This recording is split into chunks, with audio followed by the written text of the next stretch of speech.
जय श्री राधे कृष्णा। आप सभी का भवानी शंकर शास्त्री 94 चैनल में स्वागत है। आज हम जानेंगे शारदीय नवरात्रा कब है और शारदीय नवरात्रा व्रत उद्यापन दान यज्ञ करने से पूजा पाठ करने से क्या फल प्राप्त होता है। सबसे पहले आप सभी को शारदीय नवरात्रों की बहुत बहुत हार्दिक शुभकामनाएं और माँ जगदम्बा नव दुर्गा स्वरूपों की आपके घर परिवार पर सदैव कृपा बनी रहे और माता की कृपा से आपके घर परिवार में सुख समृद्धि का आवास हो। और शारदीय नवरात्रे 22 सितंबर 2025 सोमवार से शुरू होंगे। इस बार नवरात्रि तिथि में एक तिथि बढ़ रही है।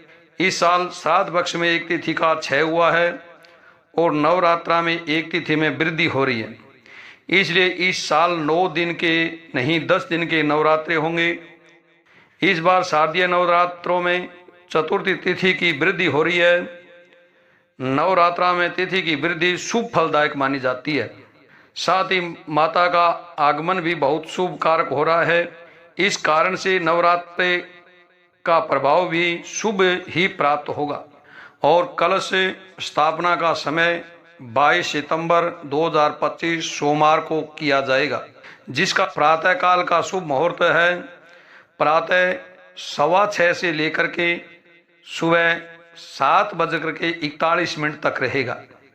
और उसके बाद में शुभ का चौगड़िया 9:15 से लेकर के 10:31 तक रहेगा।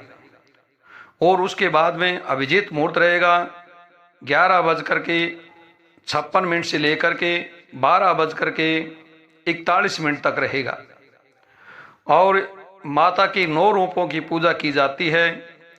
पहले दिन माँ शैलपुत्री पर्वतराज हिमालय की पुत्री स्थिरता को सुख की देवी माना गया है। और दूसरे नवरात्रों में माँ ब्रह्मचारिणी तपस्या और संयम की प्रतीक ज्ञान और विद्या की देवी। तीसरे नवरात्रे 25 सितंबर को माँ चंद्रघंटा शांति और साहस की देवी मस्तक पर अर्धचंद्र धारण करती है। चौथे नवरात्रे में 26 तारीख को माँ कुष्मांडा सृष्टि की जननी ब्रह्मांड की उत्पत्ति से जुड़ी देवी है। 5वां दिन 27 को माँ स्कंद माता भगवान कार्तिकेय की माता संतति और सुख की देवी मानी है। छठे दिन 28 सितंबर को माँ कात्यायनी ऋषि कात्यायन की पुत्री विवाह और साहस की देवी। 7वां दिन 29 सितंबर को माँ कालरात्रि उग्र स्वरूप वाली शत्रुओं का नाश करने वाली देवी हैं। 8वां दिन 30 सितंबर को माँ महागौरी गौर वर्ण वाली और पापों का नाश करने वाली देवी है। 9वां दिन 1 अक्टूबर माँ सिद्धिदात्री सभी सिद्धियों की धात्री मोक्ष और शक्ति प्रदान करने वाली देवी हैं। और 2 अक्टूबर को विजयदशमी नवरात्रि के दौरान इन देवियों का पूजा उपासना से भक्तों की भक्ति सुख और समृद्धि की प्राप्ति होती है। और अष्टमी नवमी को कन्या भोजन कराना चाहिए। और जो दुर्गा सप्तशती का पाठ करवाता है उनको 9 पाठ एवं 10वां पाठ हवन के निमित्त करना चाहिए। और इस दिन अखंड ज्योत का भी बहुत महत्व बताया गया है। शुरुआत में 9 दिनों तक पूरी श्रद्धा भाव से दीपक को पूरे 9 दिन तक लगाकर रखना चाहिए, इसलिए इसे अखंड दीपक कहा जाता है। अखंड ज्योत खुशहाली और संपन्नता का प्रतीक है। इससे तमाम कष्ट दूर होते हैं। अखंड ज्योति के भी कुछ नियम होते हैं जिन्हें जानना और उनका पालन करना बहुत जरूरी होता है। अगर आप भी नवरात्रि के मौके पर अपने घर में अखंड ज्योत जलाते हैं तो एक बार ये जरूर देख लें। अखंड ज्योति के कुछ नियम हैं। अखंड ज्योति को इस उद्देश्य से जलाया जाता है कि घर की नकारात्मकता का अंत हो, परिवार की बाधाएं दूर हो और घर में खुशहाली आए। इसलिए ज्योति को प्रज्वलित करने से पहले एक मंत्र बोलना चाहिए और ज्योति से प्रार्थना करें, शुभम करोति कल्याणम आरोग्यम धन संपदाम शत्रु बुद्धि विनाशाय दीप ज्योतिर्नमोस्तुते। इस मंत्र का अर्थ है शुभ और कल्याण करने वाली, आरोग्य और धन संपदा देने वाली, शत्रु बुद्धि का विनाश करने वाली दीपक की ज्योति को नमस्कार है।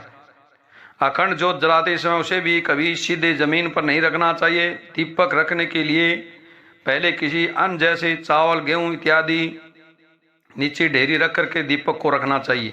घी से जलाई अखंड ज्योति को माँ दुर्गा के दाईं ओर, तेल से जलाई अखंड ज्योति को बाईं ओर रखना चाहिए। तेल का अखंड दीपक भैरू जी के नाम से होता है और घी का दीपक माता रानी के लिए। इसमें समय से तेल या घी वगैरह डालते रहना चाहिए और अकेले में अखंड ज्योति को छोड़ना नहीं चाहिए, ध्यान रखना चाहिए। और अखंड ज्योति को कभी भी पीठ दिखाकर नहीं बैठना चाहिए। और अखंड ज्योत के लिए रुई की जगह कलावे की बत्ती या पीतल के दीपक का इस्तेमाल करें, क्योंकि कलावे की लंबाई कितनी हो जाती है, 9 दिनों तक बिना बुझे जलती रहती है। और अखंड ज्योति को गंदे हाथों से भूलकर भी नहीं छूना चाहिए। अखंड ज्योत के आसपास साफ सुथरा जगह रखना चाहिए। और अखंड ज्योत जलाने के लिए भारतीय देसी गाय का शुद्ध देसी घी का प्रयोग करना चाहिए, क्योंकि गाय का घी सबसे उत्तम और मंगलकारी है। आप जैसे तो तिल का भी तेल का दीपक लगा सकते हैं। और 9 दिनों तक आपको ज्योति के लगातार जलते रहने का पूरा ख्याल रखना चाहिए। 9 दिन पूरे होने के बाद आपको ज्योति को बुझाना नहीं चाहिए, इसे स्वाभाविक रूप से अपने आप बड़ी होनी चाहिए। और माता रानी की आराधना करते रहना चाहिए। माता रानी की कृपा आपके घर परिवार में सदैव बनी रहे। और 9 स्वरूपों का आप ध्यान करते हुए माता रानी के भजन भाव ओम ऐं ह्रीं क्लीं चामुंडाय विचे मंत्र, बीज मंत्र और दुर्गा सप्तशती का पाठ, दुर्गा कवच एवं 32 नाम माता रानी के एवं सिद्ध कुंजी का स्तोत्र पाठ इत्यादि करता रहना चाहिए। 9 दिनों तक सात्विक भोजन करें और माता रानी का गुणगान करें। माँ भगवती की कृपा से आपके घर परिवार में सुख समृद्धि बनी रहे। और आगे यह पोस्ट शेयर भी करें, और जिन्होंने सब्सक्राइब नहीं किया एवं सब्सक्राइब करें।